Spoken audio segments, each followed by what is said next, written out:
Joe did a hell of a job on that knockdown. When I went to go do my 360, there was fire coming all out of that front door.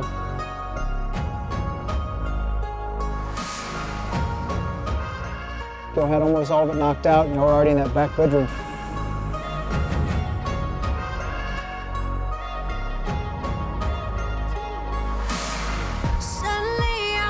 What do you think we could have done better or worse with that fire?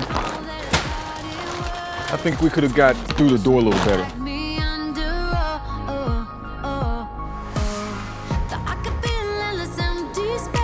Hey Brian, did you already throw those hoods in the wash?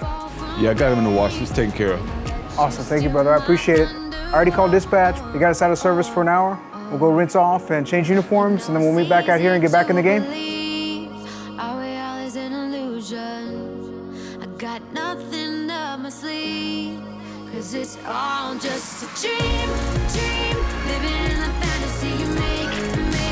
Every time it's real, it's always fake. No one let your heart is Daddy? break, 'cause it's all just a dream. Running around in circles, it's too late. Don't know how much longer I can wait. Maybe this will always be my fate, 'cause it's all just a dream.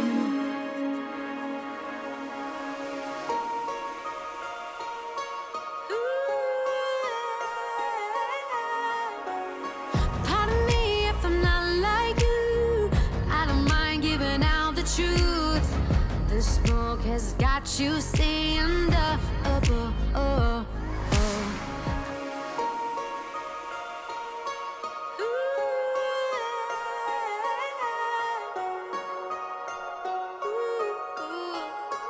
Is this all just a play?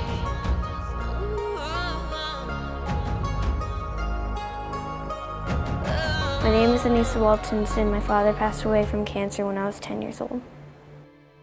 To me, a firefighter is someone who helps people and saves their lives every single day. And just like helps fighting fires. And well, when he was a firefighter, I just thought he was like the coolest dad in the world.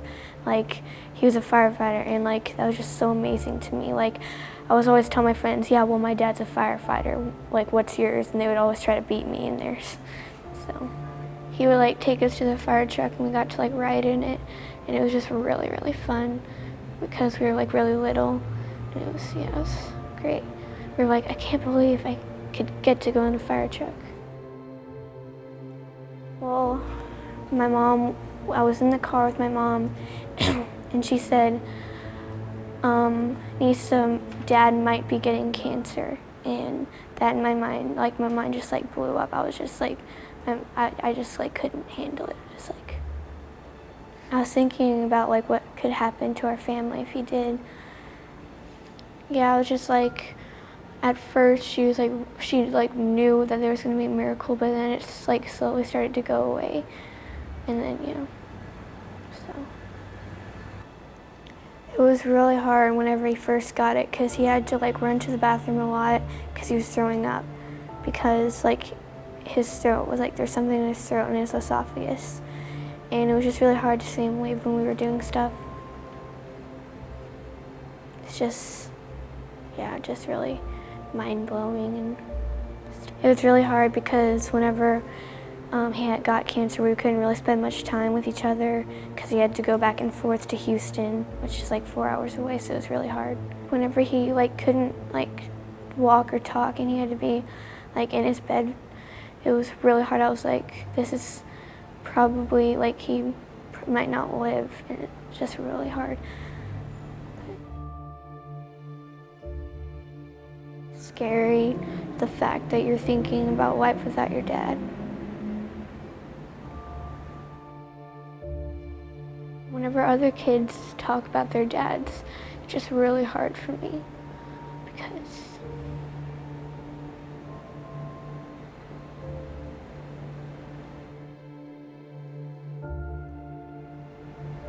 what would you tell your dad?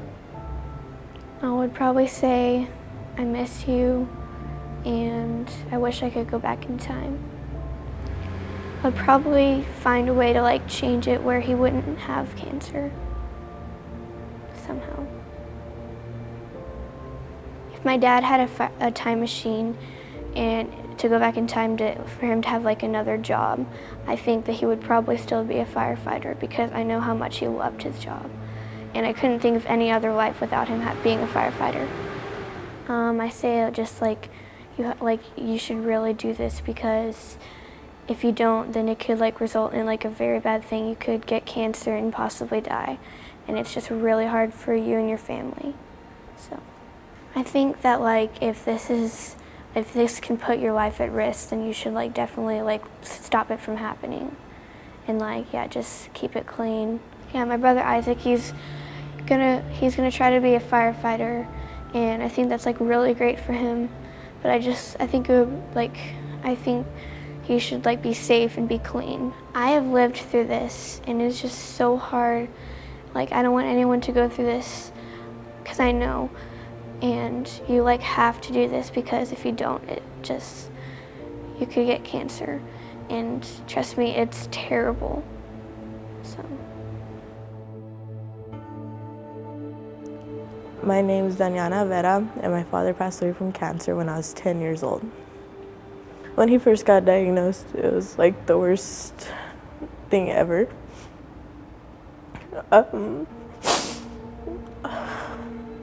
At first, I thought that everything was gonna be okay, but as time went on, things got worse, actually. Well, whenever he got diagnosed, it was a really hard time for me and my sister and my brother. But we were strong through the whole thing, just to like keep positive and stuff. He was getting better, but then he wasn't. And everything just happened so quickly. We were just living, trying to be normal and stuff, just to keep it as normal as possible. But it got worse. It was harder and harder to act like things were normal. We used to go to Barnes & Noble because we both love reading all the time. I really miss it.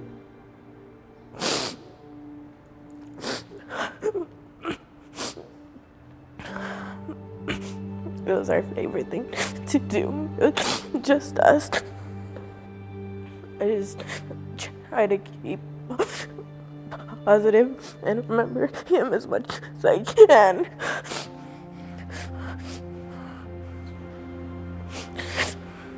Never let the good times go. Just do it, because if you keep resisting, it's gonna cost you in the end. And if you have family, they're gonna have to deal with it at the end. And it's not a good thing to deal with. I think he would still be a firefighter. He loves saving people. It's just something he loved to do. So I don't think he would change it. He was the best. He was really strong. And I thought he was gonna last for a long time. He was the strongest guy I've ever known. I just wish it could have stayed like that. I love and miss him very much. I just wish we could have had a longer time together.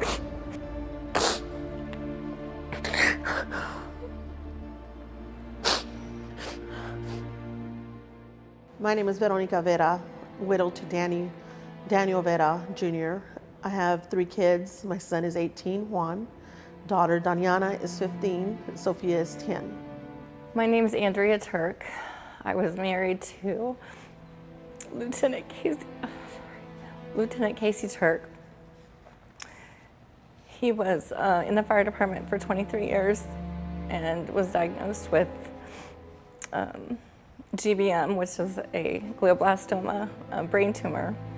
It's the worst kind you can get. It's not curable. My name is Krishna Weltons, and I was married to Max Weltons. He was a firefighter and paramedic with the San Antonio Fire Department. He was in over 21 years, almost, I think he was right at 22 when he passed away. My name's Isaac Alvarado. I'm an engineer at San Antonio Fire Department. I've been on the department for about 16 and a half years. Just over a year ago, May of 2018, I was diagnosed with multiple myeloma. It's been a hard pill to swallow for the family. It's been a hard pill to swallow for me. It's taken me out of the field. Something that I love to do was be in the field, be on a fire truck, and it's taken me out of the field. To have the doc drop that, that C word, and my perspective is I've watched friends die from the cancer, folks that I was close with, and I feel like with the thyroid cancer I had, it wasn't as bad, it wasn't horrible, I caught it early. We got everything accomplished that we needed to, but still, you don't know if that cancer comes back and it bites you. You don't know if you get some other form of cancer. It's a monkey that'll ride your back till you die. From diagnosis date to the day he passed away was 10 months. It was very fast. He went through 3 different brain surgeries, chemo, radiation. It was a very difficult time to see your spouse going through that. And he didn't want us sad. But it's hard knowing that there's an end and you don't know what it is. The year that he passed away was his 30th year anniversary in March, and it was our 17-year wedding anniversary. And he did give me some wings, a little charm with wings on it, and he told me that I was his angel sent from heaven. But it wasn't supposed to be that way. I think, we're supposed to get old together, see our kids graduate. But the hardest part about it that took my breath away was when they told us that there was no cure and that it was terminal, and they gave us the statistics. They didn't tell us how long he had, but when we had to find out the statistics. He started getting weaker, then he got to a point where he couldn't talk at all. And I was really mad because I couldn't hear his voice anymore. I'm Lieutenant Eric Alanis, 17 years in the fire department. I was diagnosed with colon cancer September 2018. Went through 6 months of chemotherapy. I had surgery. They removed my ascending colon along with the tumor. Was in the hospital 4 days. And then on the 4th day is when the doc came in and told me that it was stage 3 colon cancer. So yeah, that was the worst day of my life. I was just thinking in my head like what I was gonna have to go through, what would be next, what were the steps. So luckily I had Leslie there, so she could take down a lot of the information that he was telling us, because I was kind of in a daze. I was just thinking in my head, I can't believe I got cancer. It was a shock because there's nothing, I figured out, in firefighting or EMS, you'll get hit by a car, something will fall on you, you'll fall through it, stuff like that. But cancer was never on the radar. He was talking to me all nonchalant. So me, of course, I'm really interested in, hey, what is he gonna tell me? And so I was already judging the message from the tone of his voice. And he sounded so happy. I was like, hey, okay, great. So I'm on 35 going north in Von Ormy. And then he said, oh, by the way, you have cancer. We need to start talking some more.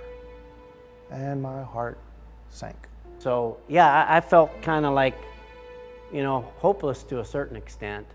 And I thought in my mind, boy, how did I get this, So, and then reflecting on the things that we do, that's the first thing that comes to your mind, your job.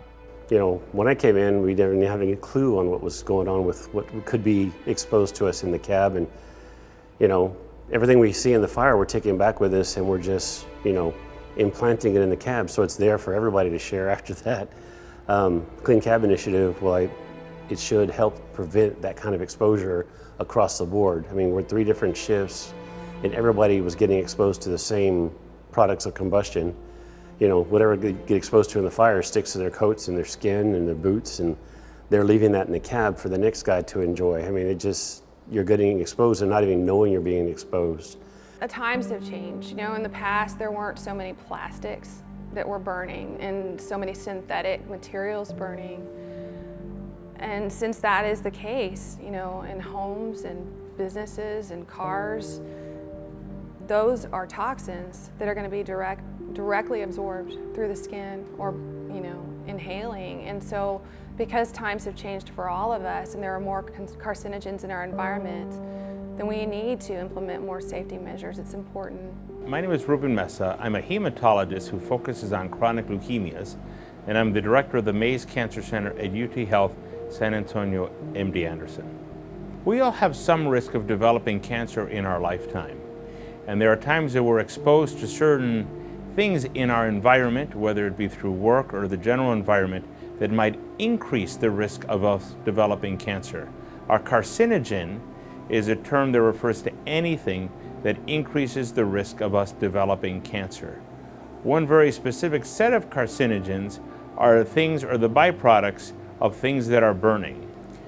We are concerned that the rate of cancer in firefighters has increased further because the current structural fires that they face include not only the burning of wood, but include burning of many new materials, plastics, laminates, and things of that nature. You know, and at one point it was a measure of who you were as a fireman. So how dirty are you? Oh, well then I do a really good job because look at my helmet. And that doesn't work. It doesn't translate to this day and age. It was cool to have all the remaining, you know, dirt on you from a fire. Just looked like you say, hey, I put in some work, you know, because you didn't want to be that guy that got called out, you know, like, hey man, look at your gear, it's all clean still, man. Did you even do anything, you know? And I just didn't want to be, you know, that way. So I always wanted to always make sure that my work ethic showed. I have memories that come to me of different places that were pretty rough, you know, some nasty chemical fires and toxic fume fires per se, and tire fires were bad. And all the times that I didn't protect myself, because you'd see all the other guys the same way, particularly the older ones, you know. They were, you know, as you maybe have heard the term, smoke eaters. And of course you want to be what they are, you know, you're a smoke eater, whatever that meant. Well, you see the evolution and where it has to go. I mean, it's something that we have to do. You remember riding the cab and it's not that clean place. It's not much different than the fire scene, right? Your gear's in there, the SCBA's in there, it's all dirty. So that dirty environment you were in with the fire, you brought it right into the cab and now you're driving around with it. Even when you're not coming back from a fire scene, you're making a medical run, you're going to get something to eat, that stuff's still flying around in there. I remember days that my husband would come home from work and he was dirty, you know. I'm sure it has something to do with that. The cab is enclosed. I mean, that alone means that whatever is in there, any type of toxins are going to be circulating when you turn on that AC or whatever. And so if you are leaving residue from smoke or different toxins inside the cab, you are going to be exposed, or someone else is going to be exposed to that. And it's really set in my mind that things need to change. We need to be more aware, and we need to have a little more proactiveness in cleaning ourselves and being aware of what we're exposed to. Well, you know, a close friend of mine, he said it a couple of weeks ago. He said there's 2 things firefighters don't like: the way things are and change. You know, and that summed up our culture like spot on. You're going to convince the young guys that it's young guys and girls that, oh, hey, we need to make this change, and it's obvious. But to change firemen and how they do business and what they want to do and how they've done it for 20 or 25 or 30 years, I don't know that that's an easy transition. I think the hardest part is going to be changing the culture in the fire department. That's always the hardest part, the hardest thing to change. if we can get the guys to buy in on this and accept the fact that this is happening and understand that this is something that needs to be done so that we can keep ourselves as minimally exposed as possible, it's a great direction that we're headed in. I'm glad we're actually looking at this and initiating this. Well, I think the fire service culture itself is resistant to change, period. I mean, some of the stuff that I've done and not done, and now I'm sitting here trying to preach something that we want the guys to do, you know, it's kind of hard for me to say that, you know, especially, you know, there are times we have the wet decon.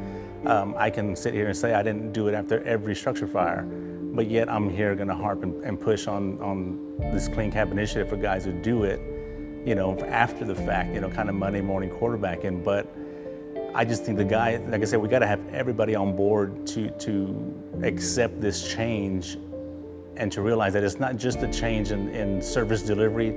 That's not gonna change. It's something that's gonna help, you know, prolong their career, you know, get them home to their families, you know, after work. Like I said, we have to have a buy-in from everyone, not just certain groups of people. It's been, I think it's a good thing, the Clean Cab Initiative, that the administration is pushing on this, because this isn't a San Antonio Fire Department problem, it's a fire service problem. Chief Hood has obviously stood behind this, as well as the rest of the administration. Here's some of the grumblings. It's going to be new, understandable. Same thing with the BAs coming out of the cabs. That's causing a lot of heartache also. But I've always said that we want all of our firefighters to put a hurting on the pension. We want them to last as long as possible. So the Clean Cab, I think, is part of it. It would keep people from being exposed to maybe what caused our problems. And if the fire service is doing it, San Antonio should be taking the lead in this as being one of the larger departments. So the Clean Cab Initiative is a key effort to try to help decrease the exposure of firefighters to those carcinogens that we feel potentially they're exposed to through fighting structural fires. There's a tremendous commitment at the fire department by the chief and others to really try to protect the firefighters by preventing cancer to begin with. I told you earlier on that one of my main jobs as a cancer center director is to try to prevent cancer to begin with. There's no better treatment for cancer than never getting cancer to begin with. To decrease any time or exposure that people have to those carcinogens that now have come out of the air and accumulated on people's gear is really key. So that Clean Cab Initiative, I think, is a wonderful activity. And now with some of that protective gear, that exposure was coming after the fire as opposed to necessarily during the fire. When I was hearing about the exhaust capture system, the clean cab, the second hoods, now second set of gear, it's all stuff that's directed towards keeping the firefighters from being their worst enemy. You know, you got to clean up after it. You know, you do your job, you work hard, but when the job is done, your job's not over. You got to take care of yourself then. You got to go home. And it's not just thinking about going home today, it's going home at the end of your time you put in. Take it seriously, you know, because no matter what anybody says, you know, everybody tells you, oh, safety's job one. Well, I'm sorry, the department can set the rules and the standards, but it's up to you to follow them. And if you don't follow them, all you're doing is opening the door for a lot of heartache. You know, you don't need that in your life. I didn't need that in my life. I realize now I may not have as long with my family now as I originally thought I would have. So it makes you live life a little bit fuller, a little bit, you're not as reserved with what you do. You cherish the moments you have with your kids. You cherish the moment you have with your wife. It changes your perspective on life in general. From what I've seen, the only people that really start to take it serious are people who have been impacted. The crews, the families. But if you go to a station where no one's had to deal with cancer personally, you don't see the same sense of urgency. Maybe if they see folks that are talking on this video that say, hey, you know, I know that guy and I've worked with that guy and I made fires with him, maybe it's enough to push some of those more senior folks over to, hey, this clean cab thing is a good idea. Maybe we need to keep that SCBA on a little bit longer while we're doing overall. They might not think it's necessary, but it is, because they probably don't feel like it could happen to them. It's like just something happens to other people, but that's what I thought too, until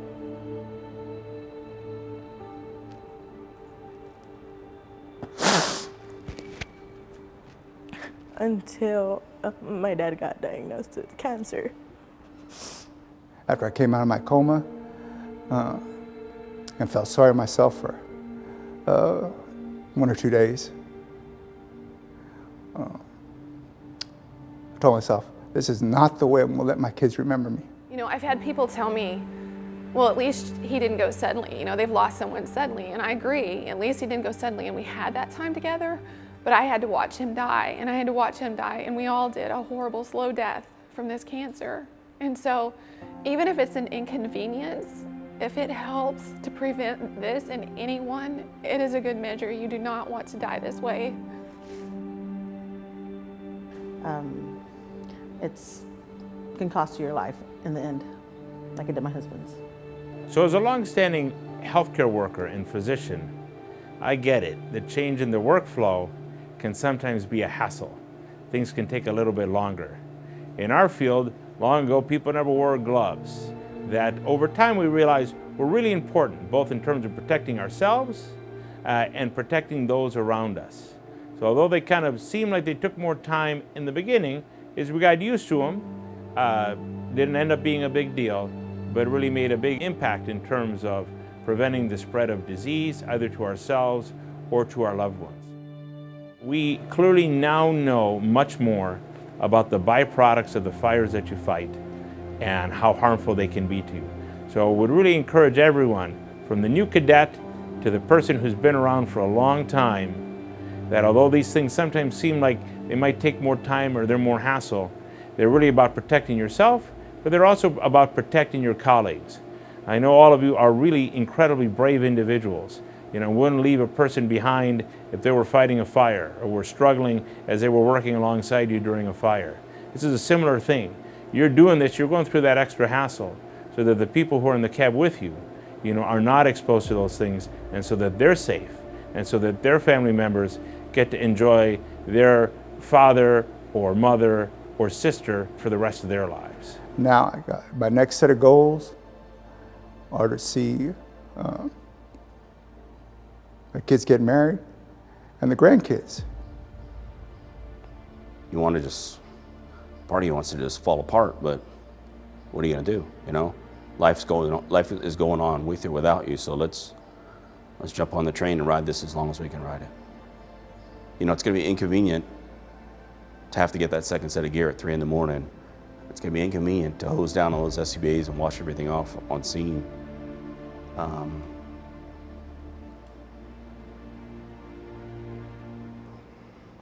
But it's really inconvenient to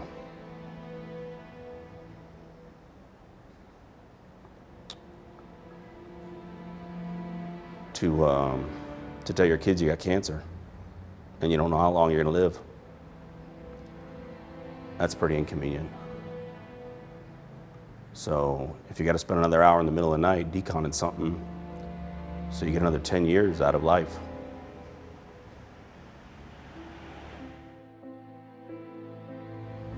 I would say that I love him a lot, and I would just say that I wish that I could be with him forever. I've got 6-year-old twins, and I've got 3 older sons and my wife. We want to be there to dance at their wedding. Me not having Danny is the hardest thing that I've gone through. From day one to now, it's been 3 years, and there's still questions that I need answered. You know, would he still be here today? And that's the question of the day, so I just really encourage everyone to take this seriously. Now it's just, I set short-term goals, and one that I talked to my wife about was just, I got a 13-year-old daughter.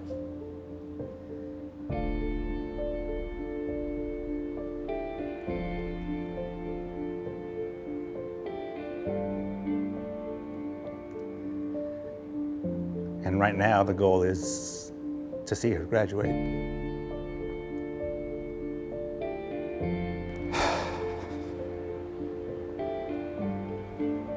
Lacey Evan Bailey, know that I love you more than anything. I'm sorry this has happened. There's nothing I can do to change it. I'm gonna do what I can to enjoy what we have left as much as I can, and as much as we can.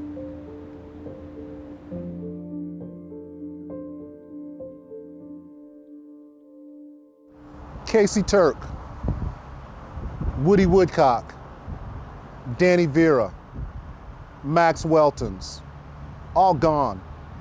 Gone too soon. Gone because of the ravages of occupational cancer. The San Antonio Fire Department has developed numerous initiatives to make sure we can keep you safe, make sure we keep you well and healthy. The Clean Cab initiative is one that fire departments all over the country are undertaking.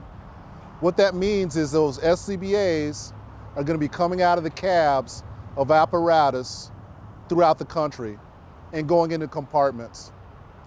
The same thing is going to happen here. I need your leadership, I need your resiliency, and I need your courage. This change is positive. It's positive for the members of this department. It's positive for our future. It's positive for our children that one day may want to be firefighters. Thank you.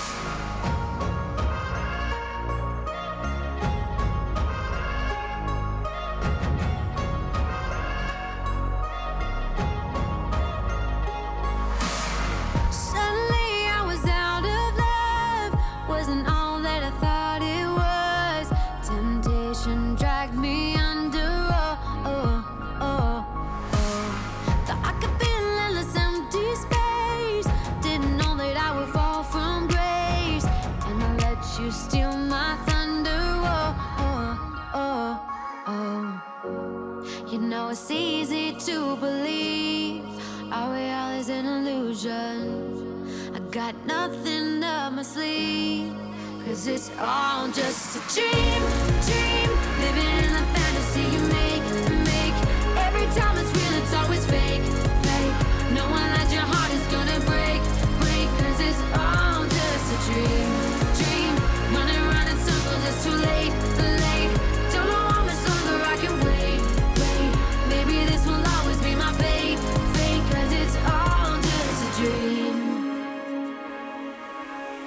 Pardon me if I'm not like you, I don't mind giving out the truth. The smoke has got you sick.